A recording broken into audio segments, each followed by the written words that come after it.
first day at school. As the car approached the gates of her new school, Anna felt her stomach churn and looked at her father nervously. He smiled reassuringly and patted her little hand, trying to comfort the 12-year-old girl whose wide eyes were filled with anxiety. The driver stopped the car in front of the large gates of the modern international school. Anna noticed the lines on her father's forehead and could sense his apprehension.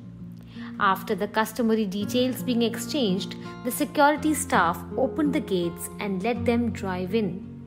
It was a long, winding road, lined by tall trees that led uphill towards a magnificent grey stone building, which had a large arched entrance.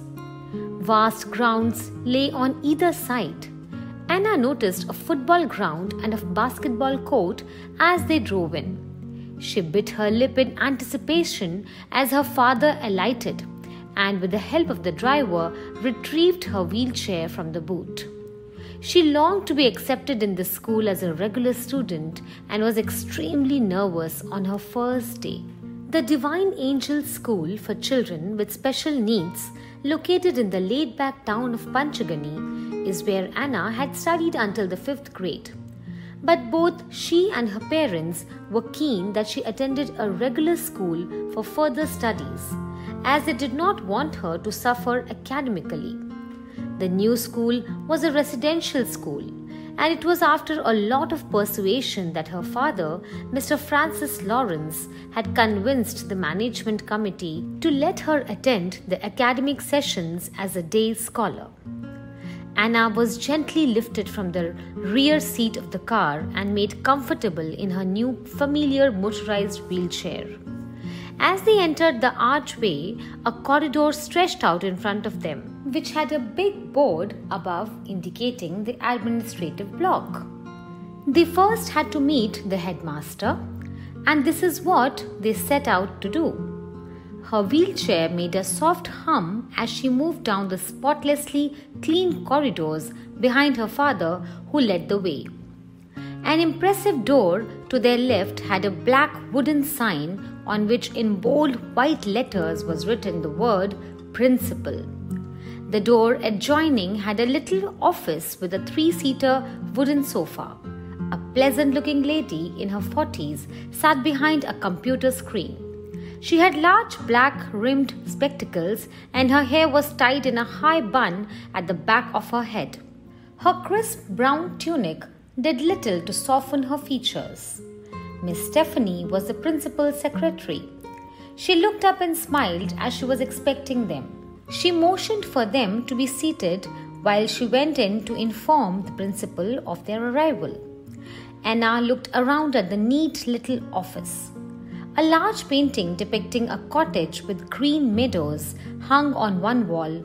A small photograph of a newly married young couple smiling for the camera sat on Miss Stephanie's desk, along with a telephone, an intercom, and a bunch of colorful gardenias, which, along with the painting and photograph, made a modest attempt at adding some color to the space. A grey metal file cabinet stood at one side of the window, from which the sun streamed in through the open Enetian blinds. A fax machine stood to one side of the desk. The little office carried the air of quiet efficiency.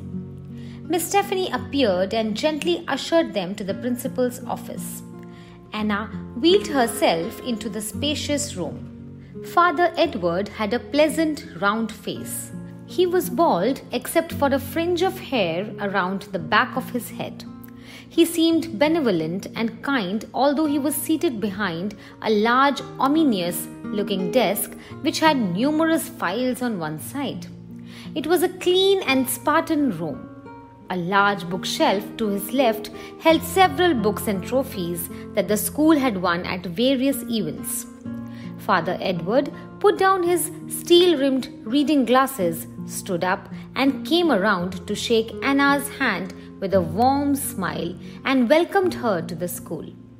This kind gesture warmed her little heart to this man of God, and she vowed to herself to do her best and never let him down.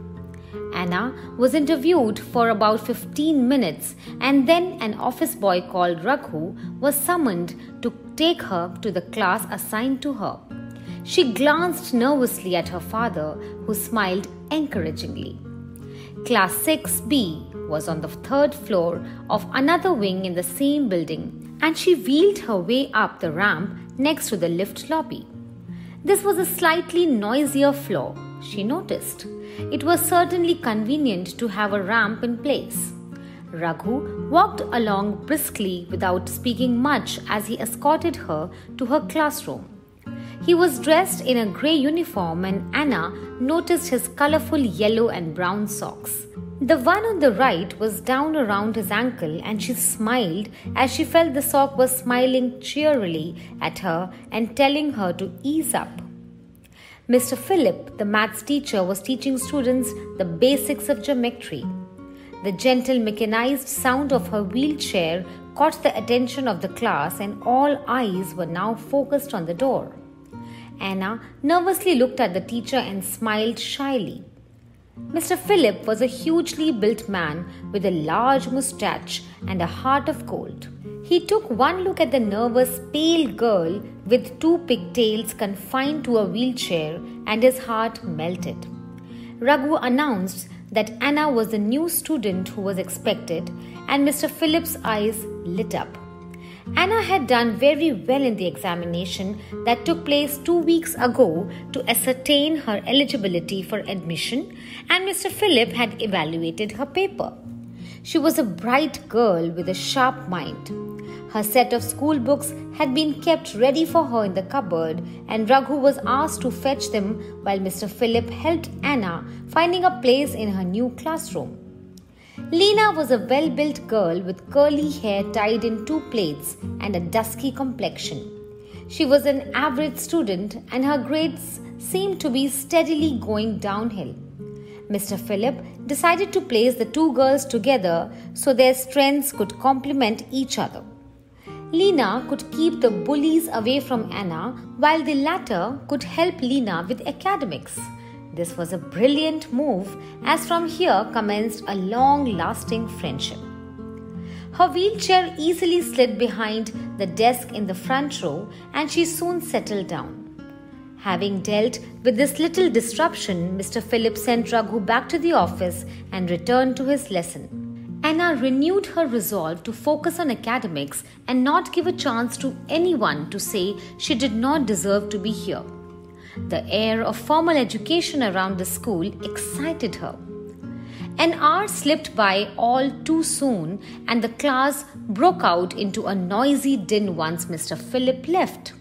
There was a brief respite before the English teacher, Sister Agnes, came in, and the 2 new friends made good use of this time in getting to know each other. Anna learned that Nayna had a younger brother called Rahul in the same school who was in 2nd grade. The boys lived in separate living quarters called the boys' hostel. They had a cultural event coming up in a couple of weeks. Daisy was the girl in the 3rd row behind them who had her nose up in the air as she thought she was very pretty, and several more such trivia and details. Anna was intrigued. Before anything more could be said, in walked Sister Agnes, and the class greeted her in unison. Before they all fell silent. "Good morning, Sister Agnes." Sister Agnes looked stern in her habit. A large cross dangled from a chain around her neck, and she had half-moon-shaped, dark-framed spectacles perched upon her nose.